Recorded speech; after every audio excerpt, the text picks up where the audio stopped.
Vladimir Putin receives a grand welcome from North Korean leader Kim Jong Un as the two leaders reinforce their partnership. Can you just give us a sense of we have an emergency.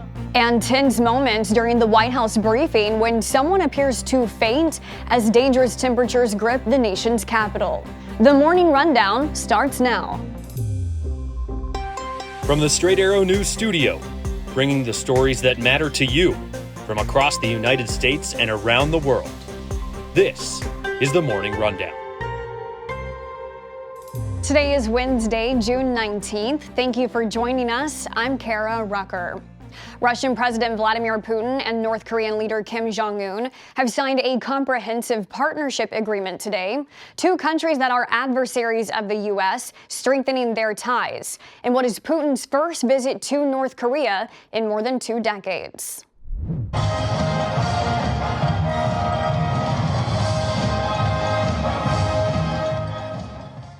Putin was welcomed by Kim with a lavish ceremony filled with music and cheering crowds. The two then headed off for a summit as Putin thanked Kim for the North's support in Russia's war with Ukraine, adding Moscow is fighting the imperialist policy of the United States and its allies.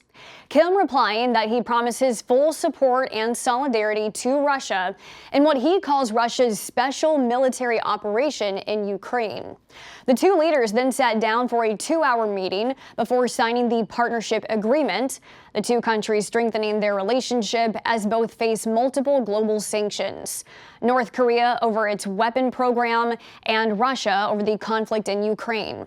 U.S. officials believe North Korea is providing weapons to Russia in the war. Both Russia and the North deny those allegations. A U.S. soldier has been sentenced to nearly 4 years in a Russian penal colony after being found guilty by a Russian court of stealing money from his girlfriend and threatening to kill her. According to Russian media, Army Staff Sergeant Gordon Black partially admitted guilt to theft charges, but not to the threats. Black will serve a sentence of 3 years and 9 months in the harsh conditions of the colony, where prisoners are forced to perform hard labor. Black's case is just the latest in a string of Russian arrests of Americans, including 2 the U.S. has declared as wrongfully detained: former Marine Paul Whelan and Wall Street Journal reporter Evan Gershkovich.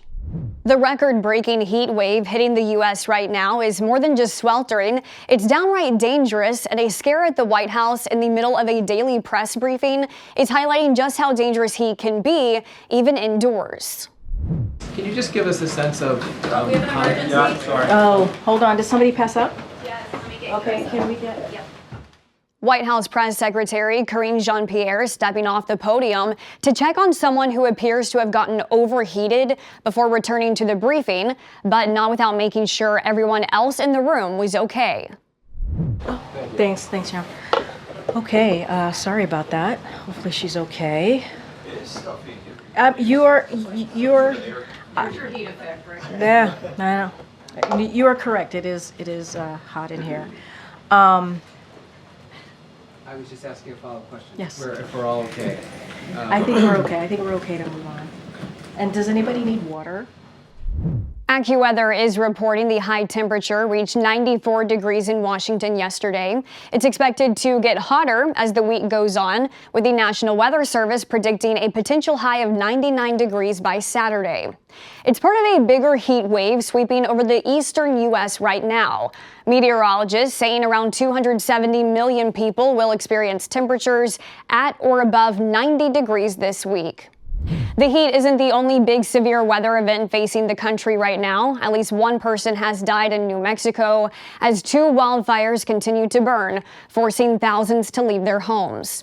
Fire officials say more than 500 structures have been destroyed by those fires so far. However, forecasters say incoming cooler weather and the chance of rain could bring some relief. And the Texas coast is under a tropical storm watch as what could soon become the first named storm of the 2024 Atlantic hurricane season approaches. The National Hurricane Center says heavy, potentially flooding rain is expected, with as much as 15 inches possible.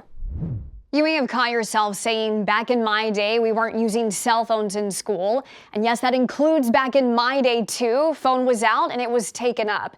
And that could soon be the case again at the second largest school district in America. The Los Angeles Unified School District Board moving forward with a plan Tuesday to ban cell phones all day on campus. They say the devices distract students from learning, lead to anxiety, and allow for cyberbullying. One board member describing the problem the district is facing. And have been struck in the prior years just how our students are glued to their cell phones, not unlike adults.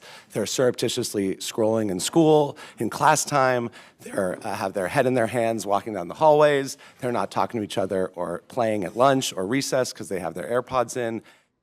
And the ban could soon spread even further. California Governor Gavin Newsom vowing Tuesday to severely restrict the use of phones during the school day statewide. The move comes on the heels of the U.S. Surgeon General's op-ed in the New York Times on Monday, calling on Congress to approve tobacco-style warnings on social media.